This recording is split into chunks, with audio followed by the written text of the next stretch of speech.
আলিপুর মিউজিয়ামের অপোজিটে একটা জায়গা ছিল, সেখানে একটা বিরাট কাঠামো তৈরি হচ্ছে, যেটা লেদারের ব্যাগ।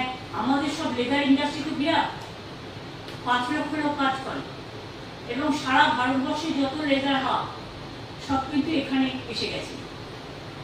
ফলে আমাদের লোকেরাই কিন্তু সমস্ত ব্যাগ থেকে শুরু করে, জুতো থেকে শুরু করে, চামড়া বিভিন্ন দেশে এক্সপোর্ট করে।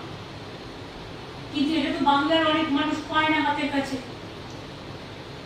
তাদের নানা রকম ব্র্যান্ডে কিনতে হয়।